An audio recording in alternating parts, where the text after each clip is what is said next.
ଯେତେବେଳେ ଚାହିଁବେ ସେ ନାରୀ ଆପଣଙ୍କୁ ଦବ। ମିଳନ ପାଇଁ ହାତ ଧରିକି ରୁମକୁ ଡାକିବ। କେବଳ 3 ଥର ତାର ନାମ କହି 3ଟି ଲବଙ୍ଗରେ ପରିସ୍ରା କରିଦିଅନ୍ତୁ। ଗ୍ୟାରେଣ୍ଟି ଦେଉଛି ସେ ନାରୀ 5 ମିନିଟରେ ତୁମ ପାଖକୁ ଆସିବ। ଯାହା ଚାହିଁବେ ତାହା କରିବ।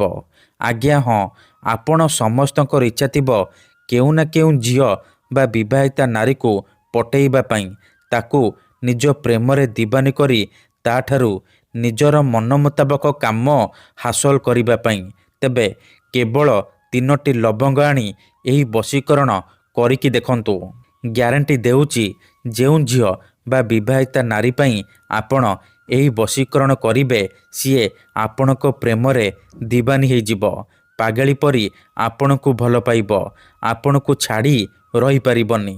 ଆଜ୍ଞା ହଁ, ଯଦି ଆପଣ କେଉଁ ଝିଅ ବା ବିବାହିତା ନାରୀକୁ ମନେ ମନେ ଭଲ ପାଉଛନ୍ତି, କିନ୍ତୁ ଯେତେ ଚେଷ୍ଟା କଲେ ମଧ୍ୟ ତାକୁ ପଟେଇ ପାରୁନାହାନ୍ତି, ତାକୁ ନିଜର ମନ କଥା କହିବାକୁ ଡରୁଛନ୍ତି, ଆଉ ଆପଣ ଚାହୁଁଛନ୍ତି କି ସେ ଝିଅ ବା ବିବାହିତା ନାରୀ ନିଜେ ଆସି ଆପଣଙ୍କୁ ଭଲ ପାଉଛି ବୋଲି କହୁ, ତେବେ କେବଳ 3ଟି ଲବଙ୍ଗ ଆଣି ଏହି ବଶୀକରଣ କରିକି ଦେଖନ୍ତୁ।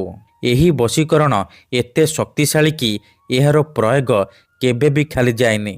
ମାତ୍ର ଥରେ ଯେଉଁ ଝିଅ ବା ବିବାହିତା ନାରୀ ଉପରେ ଏହି ବଶୀକରଣ ଗୋଟିଏ ଥର ପ୍ରୟୋଗ କରିଦେବେ, ସିଏ ନିଜେ ଆସିବ ଆପଣଙ୍କ ସହିତ କଥା ହେବ, ଆପଣଙ୍କୁ ଭଲ ପାଉଛି ବୋଲି କହିବ। ଯେଉଁ ଝିଅ ଆପଣଙ୍କୁ ଧୋକା ଦେଇଛି, ଆପଣଙ୍କର ନମ୍ବର ବ୍ଲକ୍ କରିଦେଇଛି, ଅନ୍ୟ କାହା ସହିତ କଥା ହେଉଛି, ଅନ୍ୟ କାହାକୁ ଭଲ ପାଉଛି, ତେବେ ମୋ କଥା ମାନି 3ଟି ଲବଙ୍ଗ ଆଣି ଆଜିର ଏହି ବଶୀକରଣ କରିକି ଦେଖନ୍ତୁ। ଗ୍ୟାରେଣ୍ଟି ଦେଉଛି ସେ ଝିଅ ବା ବିବାହିତା ନାରୀ ରାତି ଦିନ ଆପଣଙ୍କ କଥା ଭାବିବ। ନିଜେ ଆସିବ ଆପଣଙ୍କର ପାଦ ତଳେ ପଡ଼ିବ, ଆପଣଙ୍କୁ ଭଲ ପାଉଛି ବୋଲି କହିବ। ଏହି ବଶୀକରଣ ସାହାଯ୍ୟରେ ଆପଣ ଶାଶୁ, ନଣନ୍ଦ, ଦିଅର, ଭାଉଜ କାହାକୁ ବି ନିଜ ବଶରେ କରିପାରିବେ। ଆଉ ତାଠାରୁ ନିଜର ମନ ମୁତାବକ କାମ ହାସଲ କରିପାରିବେ। ସିଏ ଆପଣଙ୍କୁ କୌଣସି ପ୍ରକାର ବାଧା ଦେବ ନାହିଁ। ଯାହା ଚାହିଁବେ ତାହା କରିବ। ଆପଣଙ୍କର ସବୁ ଇଚ୍ଛା ପୂରଣ କରିବ। ତେବେ ଏହି ବଶୀକରଣ ଆପଣ କିପରି କରିବେ, କେମିତି କରିବେ, ମୁଁ ଆପଣଙ୍କୁ ଶିଖେଇବି। ସମ୍ପୂର୍ଣ୍ଣ ପ୍ରୟୋଗ ବିଧି ମୁଁ ଆପଣଙ୍କୁ ଶିଖେଇବି। ଜାଣିବା ପାଇଁ ଆପଣ ଭିଡ଼ିଓଟିକୁ ମୂଳରୁ ଶେଷ ପର୍ଯ୍ୟନ୍ତ ପୁରା ଧ୍ୟାନ ସହିତ ଦେଖନ୍ତୁ। ଠିକ୍ ଅଛି, ତେବେ ଯାଇକି ଆପଣ ସମ୍ପୂର୍ଣ୍ଣ ପ୍ରୟୋଗ ବିଧି ଠିକ୍ ଭାବରେ ଜାଣିପାରିବେ। ଅଧାରୁ ଛାଡ଼ିକି ପଳେଇଲେ କିମ୍ବା କାଟି କାଟି ଦେଖିଲେ ଆପଣ କିଛି ବି ବୁଝିପାରିବେନି। ପରେ କମେଣ୍ଟ କରିବେ, ଗୁରୁଜୀ ଆପଣଙ୍କର ବଶୀକରଣ କାମ କରୁନି। ତେଣୁ ମୋର ଆପଣମାନଙ୍କୁ ଅନୁରୋଧ କି ଆପଣ ଭିଡ଼ିଓଟିକୁ ମୂଳରୁ ଶେଷ ପର୍ଯ୍ୟନ୍ତ ଧ୍ୟାନ ସହିତ ଦେଖନ୍ତୁ। ପ୍ରୟୋଗ ବିଧିକୁ ଠିକ୍ ଭାବରେ ବୁଝନ୍ତୁ। ତାପରେ ଆପଣ ଏହି ବଶୀକରଣ କରିବା ପାଇଁ ଯିବେ। ତେବେ ଯାଇ ମୁଁ ଆପଣଙ୍କୁ ଗ୍ୟାରେଣ୍ଟି ଦେଉଛି ଆପଣ 100ରୁ 100% ସଫଳ ହେବେ।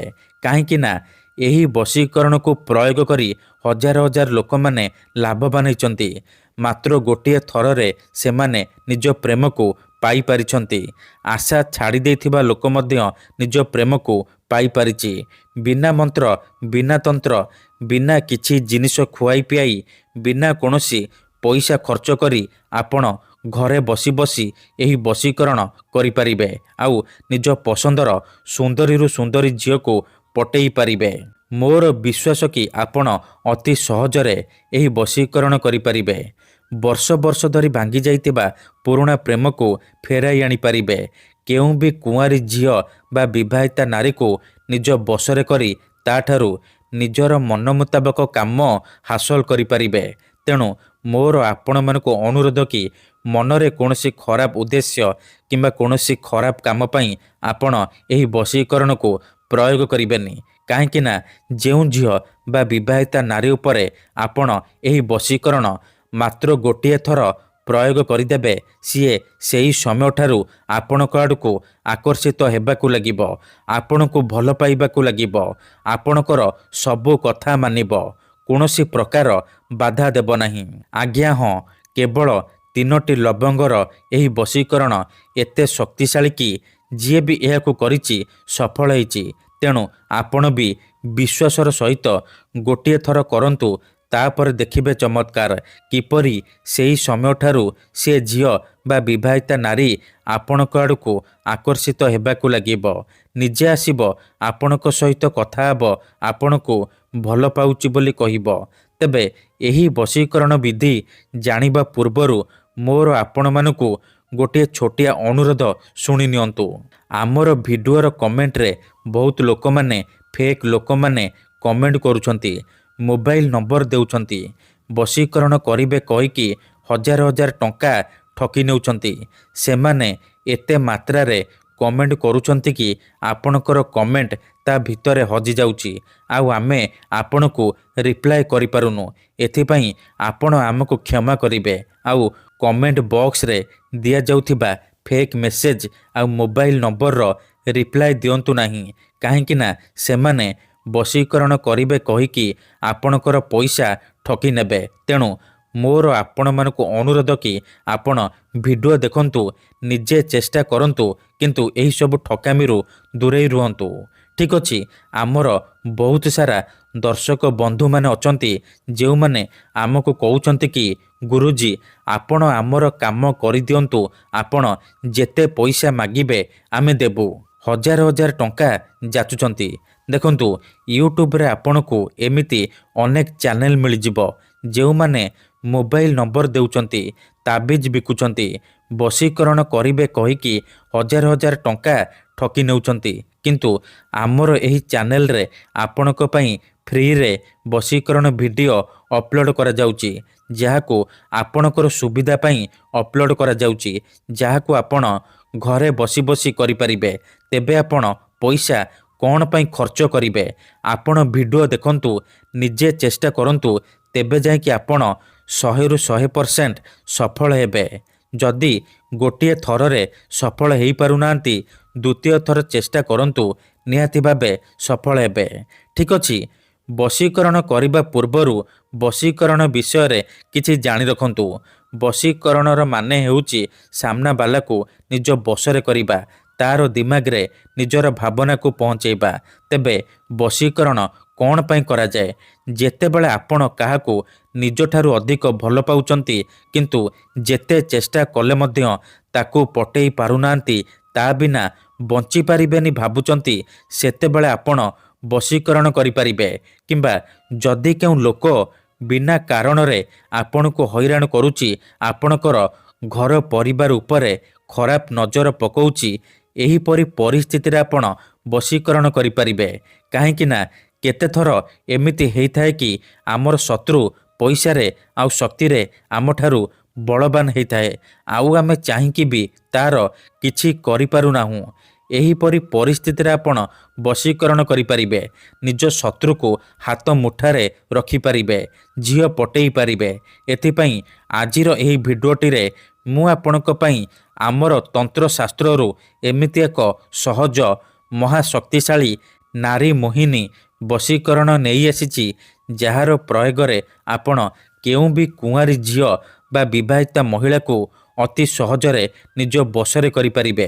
ସିଏ ଆପଣଙ୍କ ପ୍ରେମରେ ଏମିତି ଦିବାନୀ ହେଇଯିବ କି ଟାଣି ହୋଇ ଆପଣଙ୍କ ପାଖକୁ ଆସିବ, ଆପଣଙ୍କର ସବୁ ଇଚ୍ଛା ପୂରଣ କରିବ। ତେବେ ମନେ ରଖନ୍ତୁ, ମନ୍ତ୍ର, ତନ୍ତ୍ର, ଯନ୍ତ୍ର, ବଶୀକରଣ ଇଏ ଏମିତି ସେମିତି କାମ କରେନି। ମନରେ ସମ୍ପୂର୍ଣ୍ଣ ବିଶ୍ୱାସ, ନିଷ୍ଠା ଆଉ ଏକାଗ୍ରତାର ସହିତ ଆପଣଙ୍କୁ ଏହି ବଶୀକରଣ କରିବାକୁ ପଡ଼ିବ।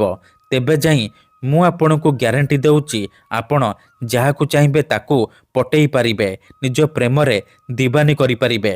ତେଣୁ ଯଦି ଆପଣ ଏହି ବଶୀକରଣ କରିବାକୁ ଚାହୁଁଛନ୍ତି, ସେ ଝିଅ ବା ବିବାହିତା ନାରୀକୁ ନିଜ ପ୍ରେମରେ ଦିବାନୀ କରିବାକୁ ଚାହୁଁଛନ୍ତି, ତାଠାରୁ ନିଜର ମନ ମୁତାବକ କାମ ହାସଲ କରିବାକୁ ଚାହୁଁଛନ୍ତି, ତେଣୁ ମୋର ଆପଣମାନଙ୍କୁ ଅନୁରୋଧ କି ଆପଣ ଭିଡ଼ିଓଟିକୁ ଶେଷ ପର୍ଯ୍ୟନ୍ତ ଧ୍ୟାନ ସହିତ ଦେଖନ୍ତୁ।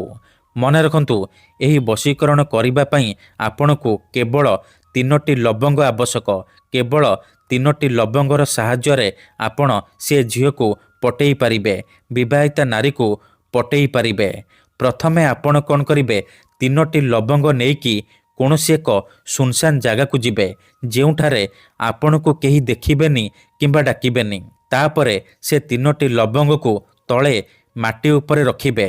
ତାପରେ ଆଖି ବନ୍ଦ କରିକି ସେଇ ଝିଅ ବା ସ୍ତ୍ରୀର ନାମ 3 ଥର କହିବେ।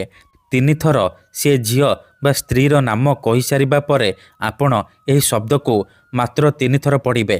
ତାସିନ୍ ତାସିନ୍ ମର୍ତାସିନ୍, ତାସିନ୍ ତାସିନ୍ ମର୍ତାସିନ୍, ତାସିନ୍ ତାସିନ୍ ମର୍ତାସିନ୍। ଏହି 3ଟି ଶବ୍ଦକୁ ଏହିପରି 3 ଥର ପଢ଼ି ସାରିବା ପରେ ଆପଣ କ'ଣ କରିବେ, ସାଙ୍ଗେ ସାଙ୍ଗେ ସେ 3ଟି ଲବଙ୍ଗ ଉପରେ ପରିସ୍ରା କରିଦେବେ। ମନେ ରଖନ୍ତୁ, ଆଖି ବନ୍ଦ କରିକି ପରିସ୍ରା କରିବେ। ପରିସ୍ରା କରିସାରିବା ପରେ ଚୁପଚାପ ଘରକୁ ଫେରି ଆସିବେ। ପଛକୁ ବୁଲିକି ଚାହିଁବେନି। ଗ୍ୟାରେଣ୍ଟି ଦେଉଛି, ଏତିକି କରିକି ଦେଖନ୍ତୁ, ସେ ଝିଅ ବା ବିବାହିତା ନାରୀ ସେଇ ସମୟଠାରୁ ଆପଣଙ୍କ ଆଡ଼କୁ ଆକର୍ଷିତ ହେବାକୁ ଲାଗିବ। ଧନ୍ୟବାଦ।